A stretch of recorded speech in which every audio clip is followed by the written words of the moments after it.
Emily, my ex-wife, is 30 years old at the time I write this story. I am 35 years old. I loved Emily so much, and we've been married for over 5 years. We really do have a lot of history together. We grew up in the same neighborhood, and went to the same school at one point. I was way ahead of her in class. We were together like most high school loves, but we didn't meet until I was in my late 20s. 2 or 3 times we broke up, but in the end, we learned we couldn't live without each other because we loved each other so much. Because I worked for a big construction business, I didn't have much time to spend with my ex-wife when I got home. Even though she whined a few times, she knew I was working hard to make money and close deals so I could live the way she wanted. Emily was a remote worker, which meant she did her job from home. Her job gave her enough time to do the things she liked, like hang out with her friends, and she could even skip work for a couple of hours to watch her favorite TV shows. But that wasn't the case for me. If I wasn't working on site or looking for an old house to fix up, I was examining or trying to buy one. I was so tired when I got home. This went on for a while. I did everything I could to make Emily happy. We go out together on the weekends and take short vacations whenever we can. I bought her expensive things to make up for the times I couldn't be there. All of those things made her happy, and she knew I was doing my best to make her happy. We didn't have a child yet because she said she wasn't ready to be a mom. Plus, she wanted me to make more money so our child could have the best life, go to a good school, and not have to fight like we did when we were young. I tried to talk to her about it a lot of times, and even told her that some people didn't make as much money as we did but had a good life with their family and were happy. She kept telling me that she would let me know when the time was right, so I stopped pushing her. It was so well hidden that I never found out Emily was having an affair behind my back. When I got home from work a little early one day, she was getting ready for a meeting. Her blonde hair was down, she wore a beautiful blue tight dress, and she wore black shoes. To me, this didn't look like the best outfit for a meeting. I got over it though. She came home that night covered in a strong male cologne. When I asked her about it, she said she hugged a few people after the meeting and couldn't remember where the cologne came from. I bought that too and didn't think much of it, but she raised my suspicions when she turned down our mini vacation because she wanted to go to a place with her girls that could have been rescheduled. She said she had more meetings to go to that were far away. That she was the class cashier made sense to me, but she couldn't say no to going on the trip with me to a school reunion and her girls' hangout. There was no way she could have known how hard I worked because I was already on my second long break. Anyway, it had been months since we had a good time together. After seeing her 3 times that week, I knew something wasn't right, so I set out to find out what it was. She said she was going out with her friends for a girls' night out that day, but she was actually going to sleep at one of her friends' places that night. Though Emily seemed like she would say she wasn't lying, I knew she was lying because she loved being around other people. Even though she knew I really wanted to be with her, she didn't care at all that she was leaving me at home. It was funny that she spent the whole day deciding what to wear and cared more about how she looked than the event itself, which wasn't like her at all. I had another phone with me, so I left it in her car while I pretended to drop her off that night. It was hard for me to be sure I wasn't making things up. After she left, I called one of her friends and told her I wanted to surprise Emily that night. I also asked where they were hanging out. But it was clear Emily lied to me because she sounded confused on the phone. There was no girls' night out. It was hard for me to decide what to do because I wanted to let it go and not worry about it. It took me to a fancy restaurant that wasn't near her friend's house, which is where they were meant to meet up. When I got out of my car that night, I was sick to my stomach to see Emily being fed and hugged by her high school sweetheart. I knew right away that it was him because we went to the same high school. I knew she was up to something, but I don't think I was expecting to see her with David. I didn't make a scene, though. I just made sure she saw me, then I went back to my car. She ran after me as soon as she saw me, but I drove away. I thought she would drive after me right away, but she didn't. After getting home before her, I quickly threw her things out of the house. She was so upset when she got back that her eyes were swollen from crying. She begged me to forgive her and give her another chance. But that was the worst kind of lying. When I told her to go back to David, she snapped and told me she was going. She said I didn't pay attention to her or spend much time with her, that she didn't feel loved, and that David was a better man than me. As a favor to me, she even told me she was pregnant with David and that the child was mine. I only had enough for one night though, so I told her to give David what was his and then threw her out. After a few months, we got a divorce, and her baby bump was really clear. Not long after, David dumped her. She had to take care of the baby, pay her rent, and work multiple jobs just to get things going. I don't think I ever asked her to help pay the rent or some of the bills at home. I paid them all by myself and never said anything bad about it. She never liked any of that, though. She lost because I was loyal and did everything I could to treat her right. But I'm no longer here. I know I'll be ready to be with someone better soon, even though it was hard. It was the right thing to do for her to give David what was his, and I'm glad you didn't give her another chance. That she didn't even feel bad about what she did before comparing you to her boyfriend is just sad. Now I get it, you loved her, but she didn't. If she did love you, she wouldn't hurt you or even get pregnant with someone else's child. It is, as you said, the worst kind of deception. Spend some time getting better and accepting what happened. Thanks for telling your story. Now let's move on to the next story for today. Hello, I'm telling you this story because my ex-wife April, who is 26 years old, did something really bad. April swore that nothing would ever get in the way of our marriage, and I believed her.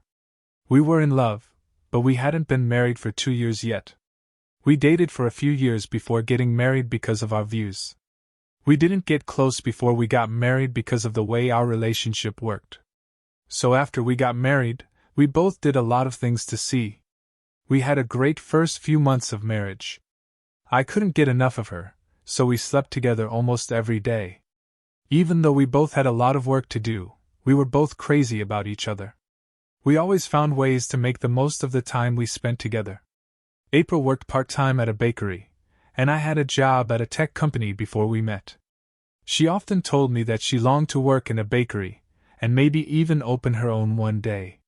It was me who told her to quit her job because it wasn't paying well and do the things she loved instead, and she did. Since she was dedicated and hardworking, she was able to get a baking job from a friend after we got married. Every Tuesday, she had to bake and sell sweets. She signed the deal because it was good for her.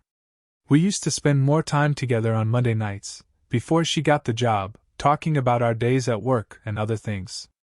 April and I lost touch because she had to sell things every week on her friend's talk show.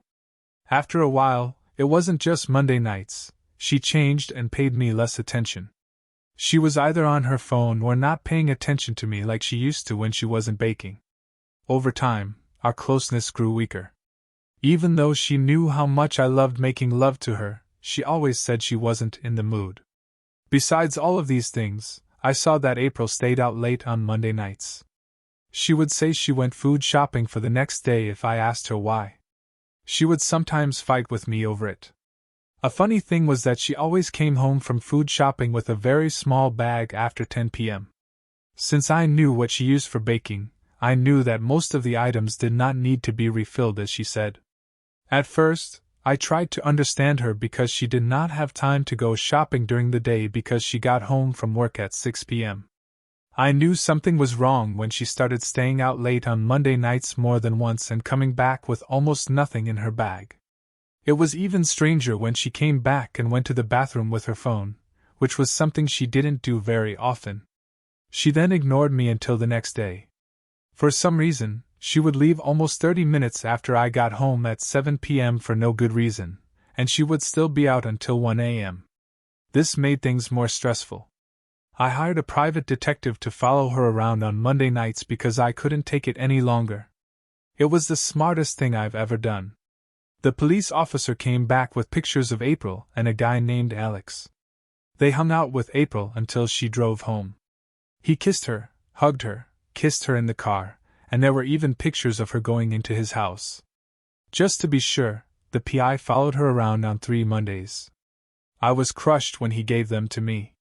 She was cheating on me before we were even married for 2 years. I was in a lot of pain and couldn't believe what I saw. I never thought I'd spend the rest of my life with someone else, but April broke all the promises we made to each other. When I wanted to repay her, I thought of the best way to do it. In a strange twist, her birthday was coming up soon and it was on a Monday. Before I left work on her birthday, I told her I wouldn't get home early but would make up for it over the weekend. She agreed. I had already planned a surprise party for her, and that evening, her family and friends were coming over with cakes, gifts, and drinks. By 8 p.m., we had all gone to my place. I texted her again to say I was sorry about an hour ago, so she didn't know any of us were coming home. Since I had my house keys with me, it was easy to get in. Everyone went inside. The light was off, and loud music was playing in the background, so she didn't hear us. My PI told me ahead of time that she was with Alex, so everything went as planned. The light was on in our room, and the door was only partly closed. The house was dark. Her mom was the first one to the door, and she opened it right away to surprise her. The cake fell from her hands as she stood at the door in shock. Her sister screamed too, and her dad started to yell. April was caught on camera putting her naked body on top of Alex and making out. Fast forward, and she was seen by everyone before she could get up and hide. I seemed surprised too, but I wasn't really. There was another time when they lied to each other, I knew that. That's how her best friend Anna looked when she saw April. Anna didn't expect to see April that way, and tried to get people to leave the hallway, but it was too late. Everyone came to see April and her boyfriend. As if I were really hurt, I hit Alex so hard that I broke his nose. The father of April tried to hold me down, but it didn't work. On the other hand, April didn't know who to beg or say sorry to. She begged both me and her parents at the same time, but her parents felt bad about it and left the house. I had to keep up my act, so I kicked April and her boyfriend out of the house. The party never happened. That was before her birthday, but I already had a lawyer and my divorce papers were on their way. April signed it when it was done, and then we went our separate ways. Alex broke up with her, which I expected. He only wanted a one-night stand with her, and didn't think it would hurt her marriage. Even though her parents locked the door behind her, her best friend took her in for a while. Even though she was very upset, she came to my house a few times after we got divorced and kept following me on social media, even after I stopped her. At last, she got a court order telling her to stay away from me and my property. It was all planned, but I still can't get rid of the thought of April sleeping with her boyfriend on her wedding bed. I miss her a lot, but I'm glad I found out the truth early on. Moving on, but I'm not ready for something major yet, and I don't think I will be for a while. If you're reading this, I kind of get how you feel. You made April feel bad by being rude to her, but no husband should have to deal with that from his wife. There's no doubt that you loved her very much and wanted to spend the rest of your life with her, but this is the end of a selfish woman. I'm glad you found out early because I think she would have cheated on you again if you hadn't. You were also very smart to hire a private detective.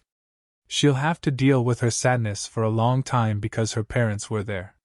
You don't need to explain anything to them.